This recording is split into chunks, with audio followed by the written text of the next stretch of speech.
Selamat pagi, assalamualaikum warahmatullahi wabarakatuh. Ketemu lagi ya channel Ubi Jarar. Yes, biasa ya.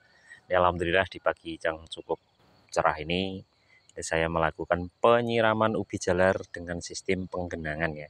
Karena alhamdulillah masih ada sisa dari lahan persawahan yang saat ini sedang dipupuk, akhirnya airnya itu dibuang ya, tidak dipakai atau dipindahkan. Akhirnya saya manfaatkan untuk menggenang lahan ubi saya ya. Alhamdulillah banget ya.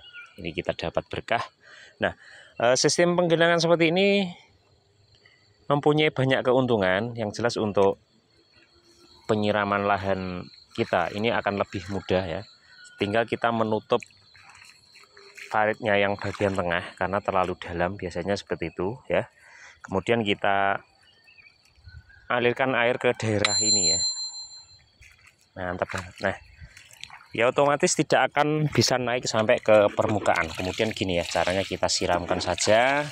Kita ngambilnya dari parit ya, pakai timba kecil juga boleh. Kita siramkan pada tanaman ya. Ini tanaman saya ini sudah berusia kurang lebih sekitar hampir 2 bulan ya, karena di sini sudah mulai musim panas, jadi usia 2 bulan pun kayaknya masih seperti ini ya. Tapi tidak apa-apa, dengan kualitas pengairan yang kita berikan secara bagus, ini nanti insya Allah akan bagus juga hasilnya. Nah, ini untuk gemoy 122 ini usianya 1 bulan 10 hari, variasi ya. Ini untuk yang ada gading dong juga gemoy 2, ada si bidong.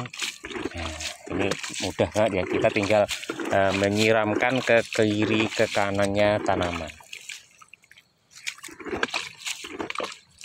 Nah, fase seperti inilah kadang dijadikan kena penyakit ya. Banyak kalau yang belum berpengalaman itu katanya kok kena penyakit ya. Bukan karena penyakit ya. Daun menguning itu biasanya usia 2 bulan itu juga sudah akan terjadi pada beberapa varietas kita, yaitu contohnya ada pelangi madu, gemoy 1, ada gading dong, dan juga ada si bidong. Itu salah satu di usia 2 bulan biasanya selalu akan rontok daun atau menguning ya, seperti ini contohnya. Nah, ini sudah lumayan nih sini. Nah, itu kan. Ini lagi. Nah, ini sudah lumayan besar. Contohnya ini ya. Daun menguning itu enggak mesti kena penyakit ya, karena memang ada beberapa varietas yang kita kembangkan itu mempunyai ciri ya seperti ini. Kalau usia 2 bulan selalu ada yang daunnya itu menguning, tapi tidak berpengaruh pada apa-apa ya. Biasanya dikira, kalau orang masih awam dikira penyakit, tapi itu sebenarnya bukan. Nah, contohnya gini aja ya. Nah, ini untuk varietas pelangi selalu lebih besar ya dibanding yang lain. Ini contohnya ini. Nah, ini kita siram, tuh kan, benar panjang sekali ya. Kita timbun aja karena memang nutrisi air sangat diperlukan sekali di usia-usia seperti ini ya. Karena pembesaran umbi tergantung juga dengan air ya. Kalau kekurangan air otomatis nanti sudah harusnya waktu panen itu tidak akan bisa besar. Jadi pemberian air itu juga sangat berpengaruh banget dengan pembesaran umbinya ya. Di samping kita tidak telat pupuk itu.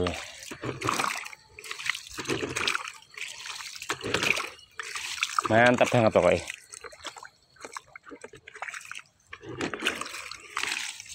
Nah, ini lakukan seperti ini aja ya. Kalau penggenangan seperti ini akan lebih awet kadar air yang ada di lahan kita.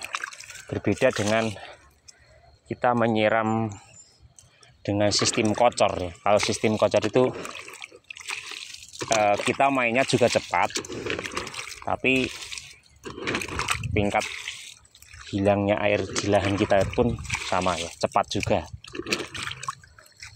Nah, semua itu pada ada untung ruginya. Kalau kita genang otomatis akan memerlukan air banyak. Jadi kalau tanpa ada air banyak kita tidak bisa melakukan. Ini pun sama ya, milik saya. Ya untung ada sawah-sawah ini sedang dipupuk, akhirnya tidak memerlukan air, akhirnya airnya saya pinjam pinjam kok air, saya manfaatkan ya, yang jelas seperti itu. Kita manfaatkan air ini untuk keperluan penyiraman. Ini. Nah, lakukan penggenangan ini kalau ada air ya. Kalau musimnya sudah panas seperti ini, biasanya saya lakukan itu 10 hari sekali. Biar lebih maksimal. Karena kalau musim panas ini memang benar-benar cepat kering. Nah, tapi kalau kita punya air yang melimpah, itu sangat mendukung banget untuk perkembangan ubi jalar kita ya. Yang jelas akan lebih, umbinya itu cepat gede ya. Tapi untuk pertumbuhan batang daun, kalau musim panas biasanya selalu lambat. Tapi ya ora apa-apa. Nah, seperti ini ya. Capek juga. Nah, kita genang, tapi ini tidak terlalu banyak air. Sebenarnya kalau genangan itu bisa mencapai setengah dari bedengan, itu kita tidak perlu melakukan penyiraman seperti ini. Tapi karena di sini hanya terbatasnya air, ini mumpung ada, saya manfaatkan seperti ini, saya genang. Kita memberi tanaman dengan penyiraman pada bagian atas ya. Aduh, mantap. Nah, contohnya ini yang pinggir, yang paritnya kurang dalam kan enggak kebagian ya, jadi harus kita siram biar kebagian, nanti sama-sama panennya hasilnya besar ya. Mohon maaf untuk videonya kalau terlalu cepat ya, ini karena sambil aktivitas ya. Itu tadi aja ya yang perlu saya sampaikan.